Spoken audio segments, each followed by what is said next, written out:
Well, red tide is a common name that's used for shellfish poisoning. So people have thought in the past that you see a red tide bloom, that means that the shellfish are poisoned. It's not exactly true, though, however. Okay. Is it actually a red color?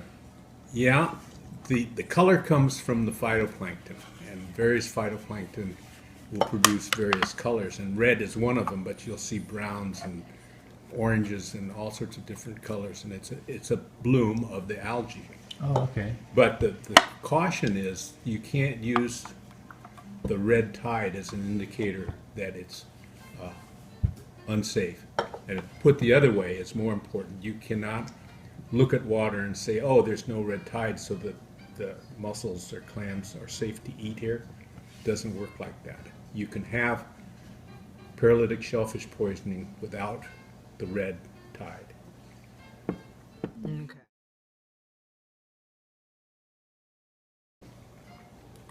What is paralytic shellfish poisoning, PSP?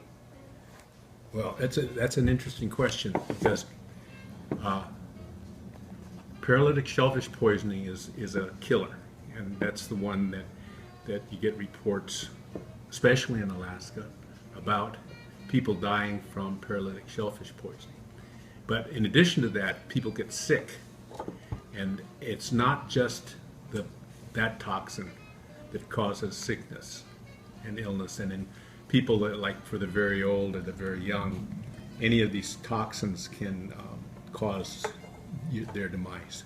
So what people are talking about now is not just paralytic shellfish poisoning, but they're talking about harmful algal blooms. So in other words, they're talking about the algae that produce toxins that make people sick, including the paralytic shellfish poisoning, which is one of the toxins. And so there's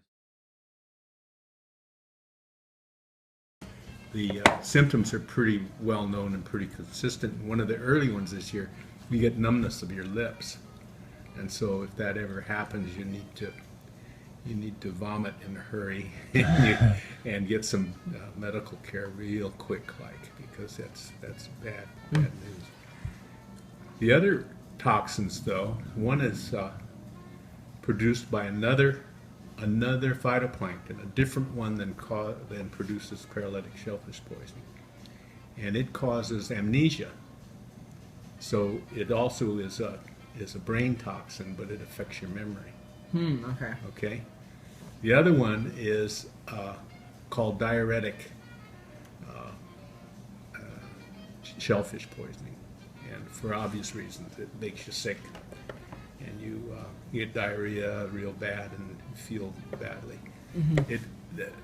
The first two are not as toxic in terms of producing death, but they could kill a very weakened person, a very old person, or debilitated person.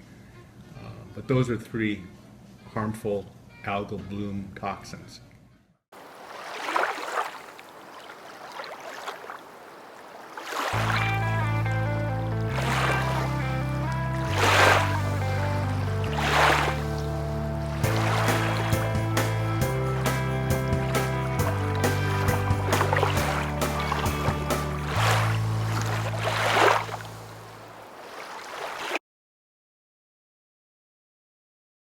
How do shellfish become contaminated with PSP?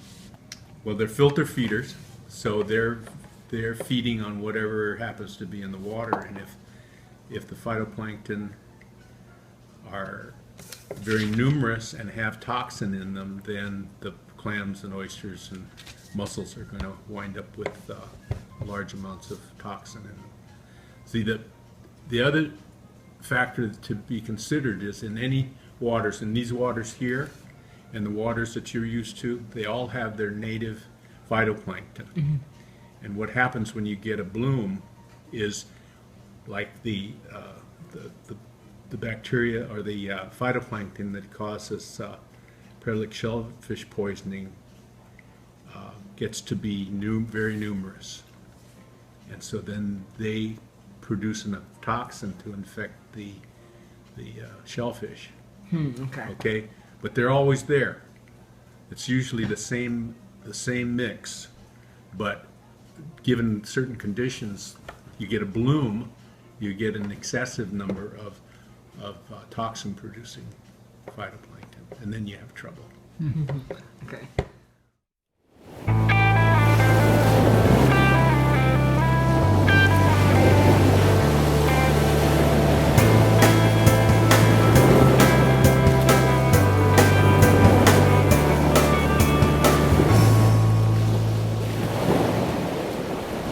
What type of shellfish transmit PSP to humans?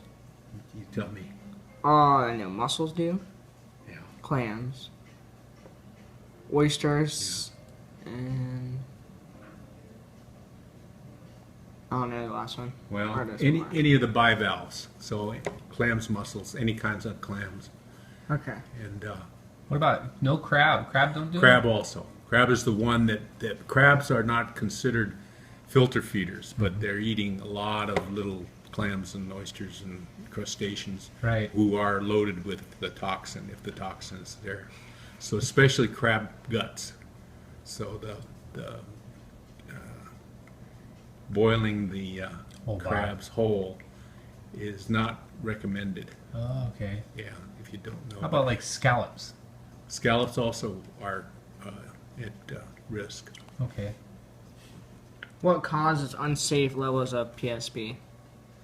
Well, as I said, it means that you have an excessive number of certain kinds of phytoplankton. And the phytoplankton carry that toxin. They're producing it all the time. So there's, if we went out here and sampled, we could find the phytoplankton that produce the toxins. We could find, and they would have some toxin, but it's not as much, not enough to make you ill or to make any of the critters ill. Mm-hmm. It's when they get out of balance or they bloom that you get a problem.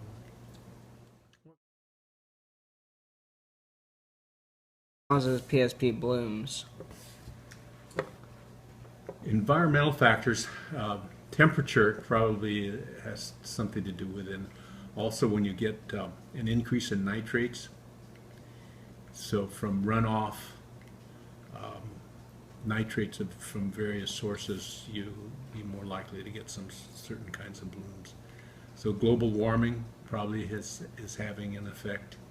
And we have to watch it here, like in the summer months, in August and early September, we can get sustained periods of sunny days, and that can warm the water enough that it causes a bloom of PSP producing, or the other domoic acid, which is the amnesic or the diuretic. And so how? Okay. Is red tide the same as PSP? No, that's back to that same misunderstanding that PSP is a more a name that's more based on the toxin that's actually present, and you can't tell by looking at waters whether the PSP is there. You'd have to do an analysis of some type. And red tide is an indicator that tells you simply that there's a bloom of red appearing algae in the water. That red algae may or may not be toxic. You could have a red tide and not have a toxic situation. Okay. Can you tell if shellfish are toxic by how they look, taste, or by the color of the water? No. Okay. Does cooking the shellfish make them safe to eat?